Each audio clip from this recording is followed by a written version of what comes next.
Dear student, आज हम सब लोग टेंस के बारे में पढ़ेंगे।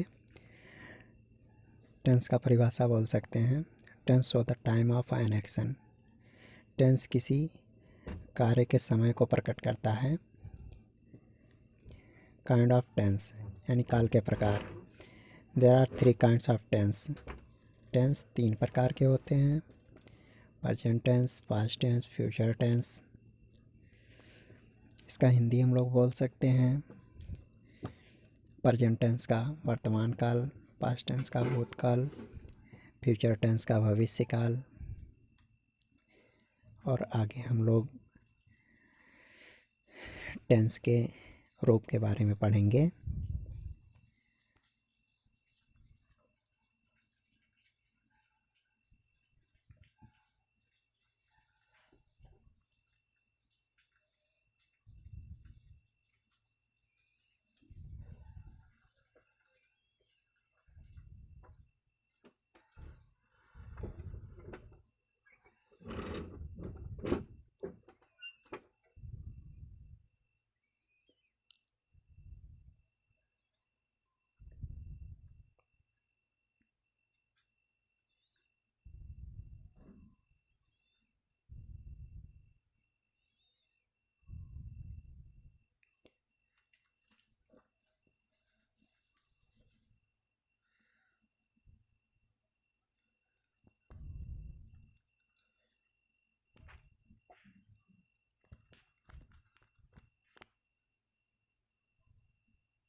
हम लोग टेंस के रूप के बारे में देखेंगे। फॉर्म ऑफ टेंस, काल के रूप। There are 4 forms of every tense. प्रत्येक टेंस के 4 रूप होते हैं। पहला इंडेफिनिट, दूसरा कंटिन्यूअस, तीसरा परफेक्ट, चौथा परफेक्ट कंटिन्यूअस। हम लोग इसमें टेंस के साथ इसको जोड़ेंगे, जैसे present indefinite, present continuous, present perfect continuous. इस प्रकार पास्ट को भी जोड़ेंगे, past indefinite, past continuous, past perfect continuous. इसी प्रकार फ्यूचर को भी जोड़ेंगे, future indefinite, future continuous, future perfect continuous.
हम लोग प्रेजेंट टेंस में प्रेजेंट इंडेफिनिट टेंस पढ़ेंगे।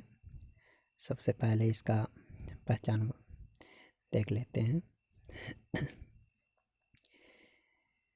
जिन वाक्यों के अंत में ता है, ती है, ते हैं आदि शब्द आते हैं, प्रेजेंट इंडेफिनिट टेंस होते हैं। सबसे पहले हम लोग अफर्मेटिव सेंटेंस पढ़ेंगे। अफर्मेटिव सेंटेंस में रूल देखते हैं। सब्जेक्ट प्लस मेन वर्ब का फर्स्ट फॉर्म में एस या E S plus object.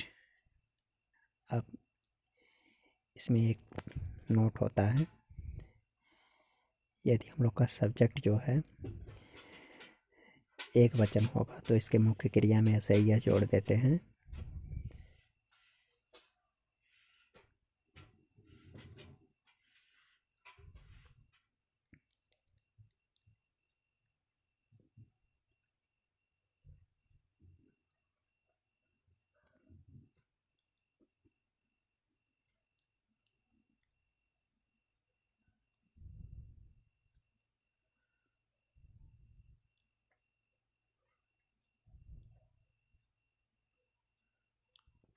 Example में हम लोग देख रहे हैं, राम फल खाता है, ताहती हैं ते आज शब्द मिल रहे हैं, इसलिए यह प्रेजेंट इंडेफिनिट टेंस है।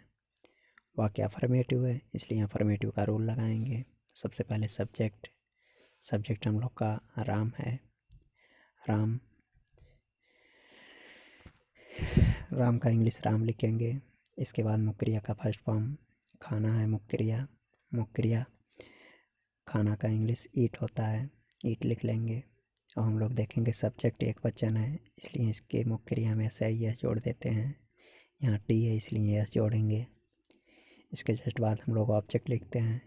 ऑब्जेक्ट हम लोग का फल है, फल द फ्रूट लिख दिए।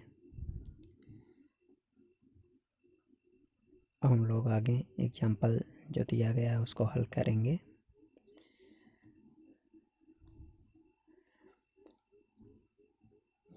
यहाँ हम लोग एक वचन और बहुवचन जान लेते हैं। एक वचन ही, सी, it, this, that, etc।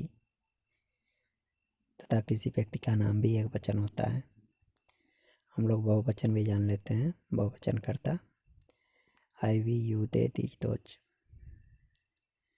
Homework दिया गया है, वह बाजार जाता है, वे अपने बड़ों का सम्मान करते हैं। तीसरा, हम लोग उसे बुलाते हैं। चौथा, माताजी रामायण पढ़ती हैं। पांचवा, माली बगीचे में फूल तोड़ता है।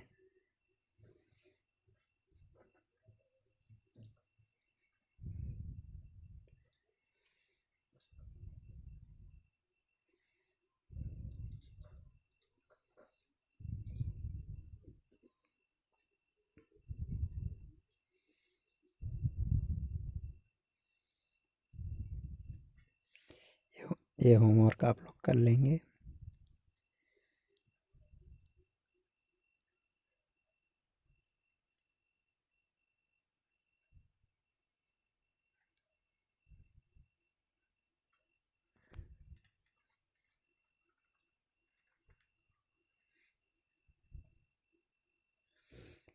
अब हम लोग निगेटिव सेंटेंस पढ़ेंगे। निगेटिव सेंटेंस का रूल है सब्जेक्ट प्लस डू या does plus not plus main का फर्स्ट फॉर्म प्लस ऑब्जेक्ट। इसमें हम लोग देखेंगे यदि सब्जेक्ट एक वचन होगा तो उसके साथ डज लगाएंगे, तथा बहुवचन होगा तो उसके साथ डू लगाते हैं।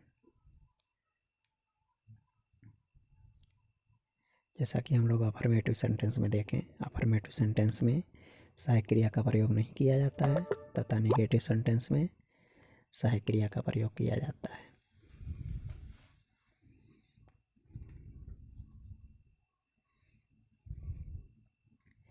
आगे हम लोग इसका एग्जाम्पल देखते हैं।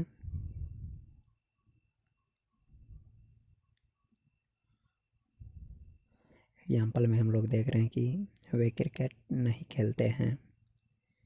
तो वे, सबसे पहले सब्जेक्ट वे है।